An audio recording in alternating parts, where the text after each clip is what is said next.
السلام علیکم ورحمۃ اللہ وبرکاتہ۔ بسم اللہ الرحمن الرحیم۔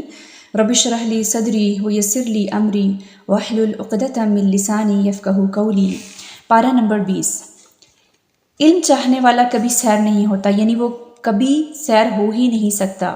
ہمیں اللہ تعالیٰ سے دعا مانگتے رہنا چاہیے۔ وقل رب زدنی علما، اے اللہ میرے علم میں اضافہ فرما۔ نبی کریم صلی اللہ علیہ وآلہ وسلم نے فرمایا، دو لوگ کبھی سیر نہیں ہوتے، ایک علم کا سیکھنے والا اور دوسرا دنیا چاہنے والا۔ ہم دیکھیں ہم ان دو میں سے کون ہیں؟ دنیا کے لیے ہم وقت مال زیادہ لگاتے ہیں یا علم کے لیے؟ نرم زمین بن جائیں جو دوسروں کے لیے فائدہ مند بنتی ہے، گھاس چارہ اگاتی ہے اور دوسروں کو فائدہ دیتی رہتی ہے، یا چٹیل جو خود فائدہ نہیں اٹھاتی لیکن پانی سے دوسروں کو فائدہ دیتی ہے؟ تو ہم یہاں پر اپنا جائزہ لے سکتے ہیں کہ ہم ان میں سے کون سی زمین ہے اور ہم کون سی زمین بننا چاہتے ہیں، جو خود بھی فائدہ اٹھاتی ہے، دوسروں کو بھی فائدہ دیتی ہے، یا جو صرف خود فائدہ اٹھاتی ہے وہ دوسروں کو فائدہ نہیں دیتی۔ فار ایگزامپل ہم نے خود علم حاصل کر لیا اور ہم وہ چپ ہو کے بیٹھ کے ہم نے خود تو فائدہ لے رہے لیکن ہم دوسروں کو فائدہ نہیں دے رہے، تو ہم نے خود فائدہ اٹھانے کے ساتھ ساتھ دوسروں کو بھی اس سے سیر کرنا ہے۔ اللہ تعالیٰ سے دعا ہے کہ اللہ تعالیٰ ہمیں نفع مند بنا دے، ہمیں نفع مند علم عطا کرے کہ ہم دوسروں کو بھی اس خیر میں شامل کر سکیں۔ انسان پر آنے والی تکالیف کو کون دور کرتا ہے؟ صرف اللہ تعالیٰ۔ تو مانگنا بھی کس سے ہے؟ صرف اللہ سبحانہ و تعالیٰ سے۔ اللہ ایک امت کے بعد دوسری امت، ایک قوم کے بعد دوسری قوم، ایک نسل کے بعد دوسری نسل پیدا کرتا ہے، ورنہ اگر وہ سب ایک ہی وقت میں وجود بخش دیتا تو زمین بھی تنگ ہو جاتی اور شکوہ کرتی، جس سے معیشت میں بھی دشواریاں پیدا ہو جاتی، جن سے تمام انسانوں کو بھی نقصان اٹھانے پڑتے۔ تو ہم یہاں پر یہ دیکھیں کہ یعنی اللہ تعالیٰ کی ہم نے حکمت کو سمجھنا ہے کہ جب سے یہ دنیا بنی ہے، حضرت آدم سے لے کے اب تک اگر کسی کی بھی ڈیتھ نہ ہوئی ہوتی تو اتنے سارے انسان کہاں پہ جاتے؟ تو اس میں بھی اللہ تعالیٰ کی حکمت ہے، اللہ تعالیٰ کے ہر کام میں کوئی نہ کوئی حکمت ہوتی ہے۔ اخلاص سے تڑپنے پر دعا قبول ہو جاتی ہے، اللہ بے قرار کی دعا کو قبول کرتا ہے۔ یکے بعد دیگر انسانوں کو پیدا کرنا اور ایک کو دوسرے کا جانشین بنانا، یہ بھی اللہ کی کمال مہربانی ہے۔ آخرت کا علم، قیامت کا علم صرف اور صرف اللہ کے پاس ہے، انبیاء اور فرشتوں کو بھی قیامت کا علم نہیں۔ یہ پوچھنے کے بجائے کہ قیامت کب آئے گی، یہ سوچنا چاہیے کہ جب آئے گی تو کیا ہوگا، اس کی میں نے تیاری کتنی کر رکھی ہے اور میں اس کی تیاری کیسے کر رہی ہوں۔ ایک شخص نے نبی کریم صلی اللہ علیہ وآلہ وسلم سے قیامت کے متعلق پوچھا، قیامت کب آئے گی؟ آپ صلی اللہ علیہ وآلہ وسلم نے فرمایا، کیا تم نے اس کی تیاری کر رکھی ہے؟ اس نے کہا، کچھ بھی نہیں مگر یہ کہ میں اللہ اور اس کے رسول صلی اللہ علیہ وآلہ وسلم سے محبت رکھتا ہوں۔ آپ صلی اللہ علیہ وآلہ وسلم نے فرمایا، تم قیامت کے دن اسی کے ساتھ ہوگے جس سے تم محبت کرتے ہو۔ ہمیں اپنے اپنے دلوں کا جائزہ لینا چاہیے کہ ہمارے دلوں میں کس کی محبت ہے، ہمارے دل کس کی محبت میں سب سے زیادہ شدید ہیں، اللہ اور اس کے رسول کی محبت ہمارے دلوں میں کتنی ہے۔ انس کہتے ہیں کہ ہم اس بات سے اتنا خوش ہوئے کہ کسی اور بات سے اتنا ہمارا دل خوش نہ ہوا، کہ نبی کریم صلی اللہ علیہ وآلہ وسلم نے یہ فرمایا کہ تم اس کے ساتھ ہوگے جس سے تم محبت کرتے ہو۔ تو ہم نبی کریم صلی اللہ علیہ وآلہ وسلم سے محبت کرتے ہیں، اور انس کہتے ہیں کہ میں نبی کریم صلی اللہ علیہ وآلہ وسلم، حضرت ابوبکر صدیق، عمر رضی اللہ تعالیٰ عنہ سے محبت رکھتا ہوں۔ مجھے امید ہے کہ میں اپنی اس محبت سے انہی کے ساتھ ہوں گا، اگرچہ میرے عمل ان کے جیسے نہیں ہیں۔ تو انسان جس سے محبت کرتا ہے اس کو اپنا آئیڈیل بناتا ہے، لاشعوری طور پر بھی اس کی طرح بننے کی کوشش کرتا ہے۔ فار ایگزامپل اگر کسی کی قرات بہت زیادہ پسند ہے تو کیا کوشش کریں گے کہ اس کی طرح پریکٹس کرنا شروع ہو جائیں گے، ہم بھی اسی کی طرح پڑھنا شروع کر دیں، اس کو کاپی کرنا شروع ہو جائیں گے۔ تو ہم یہاں پر اپنی محبتوں کا جائزہ لیں کہ ہمارے دلوں میں کس کی محبت ہے۔ اگر ہمارے دل میں اللہ اور اس کے رسول کی محبت ہے تو ہم اپنے آپ سے سوال کریں کہ میں اللہ کے ہر حکم کی پیروی کرنے کی کوشش کرتی ہوں، میں رسول اللہ صلی اللہ علیہ وآلہ وسلم کی سنتوں پر کتنا عمل کرتی ہوں۔ تو ہم دعا بھی مانگتے رہیں اور ساتھ ساتھ کوشش بھی کرتے رہیں۔ سورۃ النمل آیہ نمبر 89 میں فرمایا، من جاء بالحسنۃ فلہ خیر منہا وہم من فزع یومئذ آمنون۔ جو شخص نیکی لائے گا تو اس کے لیے ہی اس سے زیادہ بہتر بدلہ ہوگا، اور وہ اس دن ہر گھبراہٹ سے بے خوف ہوں گے۔ اس کا بدلہ اس سے بہتر ملے گا۔ نیکیاں کرنا قیامت کی گھبراہٹ کو دور کر دے گا۔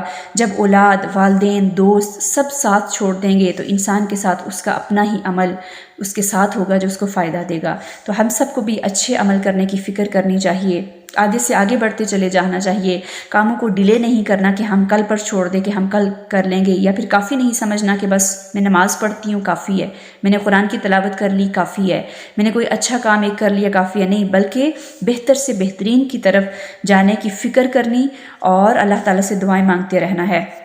اور پھر چھوٹی سے چھوٹی بھی نیکی ہو تو اس کو بھی حقیر نہیں جانا، اس کو کرتے چلے جانا۔ مثلا راستے میں کوئی تکلیف دہ چیز دیکھی، کوئی پتھر دیکھا، کوئی کنکر، کچھ بھی، اس کو اٹھا لینا، میں بھی کہ وہ چھوٹی سی نیکی ہمارے جنت میں داخلے کا سبب بن جائے۔ اپنے بھائی سے مسکرا کر، اپنی بہن سے مسکرا کر بات کرنا، یہ بھی جنت میں جانے کا سبب بن سکتا ہے۔ بعض اوقات انسان بہت بڑے بڑے کام کر لیتا ہے، بہت ساری زندگی درس و تدریس میں لگا دی، دین کے کاموں میں لگا دی، چیریٹی کے کام کر لیے، کوئی فاؤنڈیشن قائم کر لی، لیکن میں بھی کہ وہ انسان کی نجات کا باعث نہ بنے، لیکن ایک چھوٹی سی نیکی، چھوٹا سا کام انسان کی نجات کا باعث بن جائے۔ تو اللہ تعالیٰ سے دعا ہے کہ اللہ تعالیٰ ہمیں خیر، ہم سب سے خیر کے کام لیتا رہے، ہم سے چھوٹی چھوٹی نیکیاں کرواتا رہے، آمین۔ سورۃ النمل آیہ نمبر 90 میں فرمایا وَمَا جَاءَ بِالسَّيِّئَةِ فَكُبَّتْ وُجُوهُهُمْ فِي النَّارِ هَلْ تُجْزَوْنَ إِلَّا مَا كُنتُمْ تَعْمَلُونَ، اور جو شخص برائی لائے گا تو ان کے منہ آگ میں اوندے کر دیے جائیں گے اور کہا جائے گا تم بس اسی کا بدلہ پاؤ گے جو تم عمل کرتے تھے، ایک برائی کے بدلے میں ایک برائی۔ تو اللہ تعالیٰ ہم سب سے تمام برائیوں کو دور کر دے، ہمیں نیک کام کرنے کی توفیق عطا فرمائے، اور اللہ تعالیٰ ہمیں توبہ کی توفیق عطا فرمائے۔ رمضان نیکیوں کا موسم بہار ہے ہمارے، الحمدللہ آج ہم اگر دیکھیں تو آج تقریباً ہمارا 7واں روزہ ہے، تو یہ نیکیوں کا موسم بہار ہے، اس میں ہم نے زیادہ سے زیادہ نیکیاں سمیٹنے کی کوشش کرنی ہے۔ ماہ رمضان در حقیقت رحمتوں اور برکتوں کا موسم بہار ہے، یہ صبر کا مہینہ ہے، اور یاد رکھیے کہ صبر کا پھل جنت ہے۔ اس مہینے میں قرآن نازل ہوا، رمضان المبارک کے بابرکت مہینے میں جنت کے تمام دروازے کھول دیے جاتے ہیں اور جہنم کے تمام دروازے بند کر دیے جاتے ہیں۔ ایک روایت میں ہے، ام المؤمنین حضرت عائشہ صدیقہ رضی اللہ تعالیٰ عنہ سے ہی مروی ہے کہ جب رمضان کا مہینہ آتا ہے تو رسول پاک صلی اللہ علیہ وآلہ وسلم کا رنگ بدل جاتا، نماز میں اضافہ ہو جاتا، دعاؤں میں آہوزاری بڑھ جاتی، اور آپ صلی اللہ علیہ وآلہ وسلم کا رنگ سرخ ہو جاتا۔ رسول اللہ صلی اللہ علیہ وآلہ وسلم نے فرمایا رمضان میں عمرہ کرنا حج کے برابر فضیلت رکھتا ہے۔ تراویح، تلاوت قرآن، دعاؤں کی کثرت، نمازوں کو وقت پر ادا کرنا، نمازوں کے ارکان ٹھیک ٹھیک ادا کرنا، خوب ساری دعائیں کرنا، افطار کے وقت دعائیں کرنا، دوسروں کو معاف کرنا، یہ رحمتوں کا مہینہ ہے۔ ہم دوسروں کو معاف کریں تاکہ اللہ تعالیٰ ہمارے گناہوں کو معاف کرتا چلا جائے۔ ہم نے اس مہینے میں زیادہ سے زیادہ رحمتیں سمیٹنا ہے انشاءاللہ تعالیٰ، اللہ تعالیٰ سے معافی مانگنی ہے، دوسروں کو معاف کرنا ہے، نیکی کا کوئی موقع ہاتھ سے جانے نہیں دینا، کسی چھوٹی سی چھوٹی نیکی کو بھی حقیر نہیں جاننا، دوسروں کی مدد کرنی ہے، چاہے وہ کچن کے کام ہیں، چاہے وہ باہر کے کام ہیں، چاہے کسی قسم کا کام ہے، تعلیم کا کام ہے، ہم نے دوسروں کے لیے اپنے ہاتھوں کو پھیلا کے رکھنا ہے۔ ہم اگر اللہ تعالیٰ نے اتنے وسائل دیے ہیں، کسی کو کسی چیز کی نیڈ ہے تو ہم اس کی ضرورت کو پورا کر دیں، تو اللہ سے دعا ہے کہ اللہ تعالیٰ ہم سے نیکی کے کام کرواتا رہے۔ سورۃ القصص، بسم اللہ الرحمن الرحیم، طاسین میم، تلک آیات الکتاب المبین، یہ واضح کتاب کی آیات ہیں۔ ہم آپ کو موسیٰ اور فرعون کا کچھ حال ٹھیک ٹھیک سناتے ہیں۔ فرعون نے زمین میں سرکشی کی اور اس کا انجام کیا ہوا؟ ڈبو دیا گیا، غرق کر دیا گیا۔ موسیٰ علیہ السلام پر جو ہے بہت ساری مشکلات پریشانیاں آئی، لیکن ہر مرحلے پر انہوں نے اللہ تعالیٰ سے رابطہ کیا، اللہ سے دعا کرتے رہے۔ موسیٰ علیہ السلام نے بغیر کسی لالچ کے کچھ لڑکیوں کی مدد کی، اخلاص سے دوسروں کی مدد، اور دعا اللہ سے کریں، اللہ خیر بھلائی تجھ سے چاہتا ہوں، اللہ تعالیٰ تو صرف میری مدد کر سکتا ہے۔ جب ہم رب سے مانگیں گے تو کیسے مانگیں؟ فقیر، محتاج بن کر مانگیں، عاجزی کا جو ہے اظہار اللہ تعالیٰ سے کریں کہ اللہ تعالیٰ میں تیرے آگے ہاتھ پھیلاتا ہوں، یا اللہ تعالیٰ تو میرے خالی ہاتھوں کو جو ہے بھر کے لوٹانا۔ اللہ کو اس بات سے بڑی شرم آتی ہے کہ کوئی بندہ اللہ کے آگے ہاتھ پھیلائے اور وہ اس میں خیر نہ ڈالے، تو ہم مانگنے میں کمی کر دیتے ہیں، اللہ کے خزانوں میں کمی نہیں ہے، تو ہم نے اللہ تعالیٰ سے مانگتے رہنا ہے۔ جو انسان اپنے چہرے کو اللہ سبحانہ و تعالیٰ کے سامنے گاڑ کر دعا مانگتا ہے، اللہ تعالیٰ اس کی دعا کو ضرور سنتا ہے۔ تو ہم اپنے چہرے کو گاڑیں، ہم صحیح خشوع خضوع کے ساتھ اللہ تعالیٰ سے دعا مانگتے رہیں، اللہ تعالیٰ ہماری دعاؤں کو ضرور قبول کرے گا۔ موسیٰ علیہ السلام سے قبطی کا قتل ہو گیا، کہنے لگے القصص 16 میں قال ربی انی ظلمت نفسی فاغفر لی فغفر لہ انہ هو الغفور الرحیم۔ موسیٰ نے کہا اے میرے رب، بے شک میں نے اپنی جان پر ظلم کیا ہے، لہٰذا تو میری مغفرت فرما۔ چنانچہ اللہ نے اسے بخش دیا، بلا شبہ وہ بہت بخشنے والا، نہایت رحم کرنے والا ہے۔ غلطی ہوئی فوراً سے معافی مانگ لی۔ تو ہمارے لیے اس میں کیا سبق ہے؟ ہم سے بھی دن میں ایک نہیں بہت دفعہ غلطیاں ہو جاتی ہیں، لیکن کیا سب سے امپورٹنٹ چیز ہمیں احساس ہوتا ہے ہم نے کسی کا دل دکھایا، ہم نے کسی کے ساتھ برا کیا، میں نے جھوٹ بول دیا، میں نے غلط کیا، اس پہ مجھے پنش کیا جا سکتا ہے۔ تو سب سے امپورٹنٹ چیز کہ ندامت، اور پھر اللہ تعالیٰ سے سچی توبہ کہ اللہ تعالیٰ آئندہ کے بعد میں اس گناہ کو رپیٹ نہیں کروں گی، اور معافی مانگنا کہ اللہ تعالیٰ تو توفیق دے کہ میں واقعی میں اس کو رپیٹ نہ کروں۔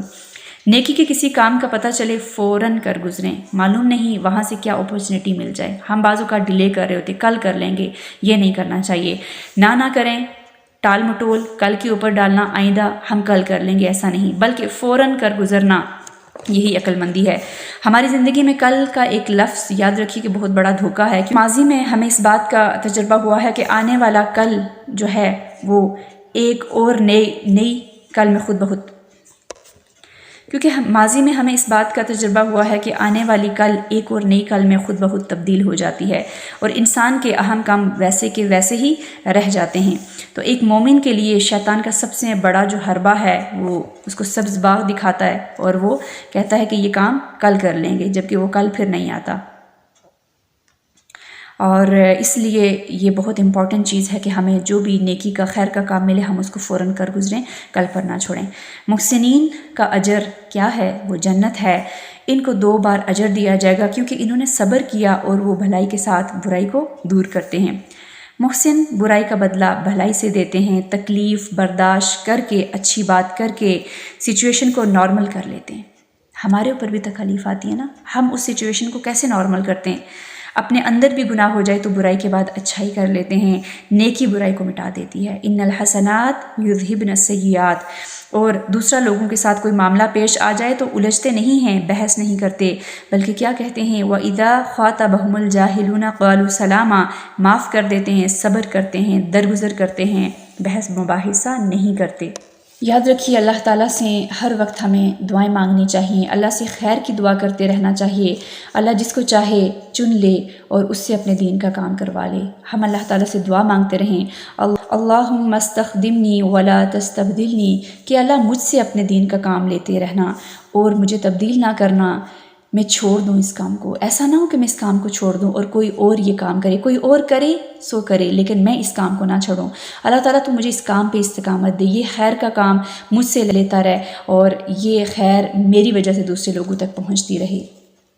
پھر یاد رکھیے کہ علم حاصل کر کے اس پر فخر نہیں کرنا چاہیے، جیسے قارون نے علم پر فخر کیا تھا۔ قارون نے کہا مجھے تو یہ مال اس علم کی بنا پر دیا گیا ہے جو میرے پاس ہے، کیا وہ نہیں جانتا تھا کہ بے شک اللہ نے اس سے پہلے ایسے بہت سے لوگ ہلاک کر دیے جو قوت میں اس سے زیادہ تھے؟ قارون کا انجام کیا ہوا؟ زمین میں دھنسا دیا گیا۔ جنہوں نے کل اس مقام اور مرتبے کی تمنا کی تھی کہ کاش ہمیں بھی قارون کی طرح ملے، وہ صبح اٹھ کر کہنے لگے ہائے شامت، اللہ اپنے بندوں میں سے جس کے لیے چاہے رزق کشادہ کر دیتا ہے اور جس کے لیے چاہے تنگ کر دیتا ہے۔ اگر اللہ نے ہم پر احسان نہ کیا ہوتا تو یقیناً وہ ہمیں بھی دھسا دیتا۔ کافر فلاح نہیں پاتے۔ اس لیے علم کا تکبر بہت برا تکبر ہے، یہ تکبر نہیں کرنا چاہیے، یہ نہیں سمجھنا چاہیے کہ یہ جاب اس میں میرا کمال ہے۔ کتنے ہی لوگ ہیں جن کے پاس بہت ڈگریاں ہیں لیکن ان کے پاس جاب نہیں ہے، وہ کچھ اور کام کر رہے ہیں، تو کیا کہنا ھذا من فضل ربی، یہ میرے رب کا فضل ہے، اس میں میرا کوئی کمال نہیں۔ سورۃ العنکبوت، بسم اللہ الرحمن الرحیم، الف لام میم، احسب الناس ان یترکوا ان یقولوا آمنا وهم لا یفتنون۔ آیا نمبر 2، کیا لوگوں نے یہ سمجھ رکھا ہے کہ وہ صرف یہ کہنے پر چھوڑ دیے جائیں گے کہ ہم ایمان لائے اور انہیں آزمایا نہیں جائے گا؟ آج ہمارا بھی یہی حال ہے نا، ہم کریں گے کچھ نہیں لیکن ہم کہتے ہیں کہ ہم انشاءاللہ جنت ہمارے لیے۔ کیا کہا گیا کہ ایمان لا کر صرف یہ سمجھنا کہ ہمیں معاف کر دیا جائے گا، ان سے حساب کتاب نہیں لیا جائے گا، وہ غفلت میں ہیں۔ یاد رکھیے جو بھی ایمان لاتا ہے اس کو آزمایا ضرور جاتا ہے، اور آزمائش دین کی وجہ سے آتی ہے۔ اگر دین میں پختگی ہو تو اس کی آزمائش میں مزید اضافہ کر دیا جاتا ہے، لیکن اگر دین میں پختگی نہ ہو تو تخفیف کر دی جاتی ہے۔ برا کام کرنے والوں کے سارے جھوٹ اور خیانتیں ان کے سامنے لا کر رکھ دی جاتی ہیں، اور وہ اللہ سے بھاگ نہ سکیں گے۔ جو اللہ سے ملاقات کی توقع رکھتا ہے تو وہ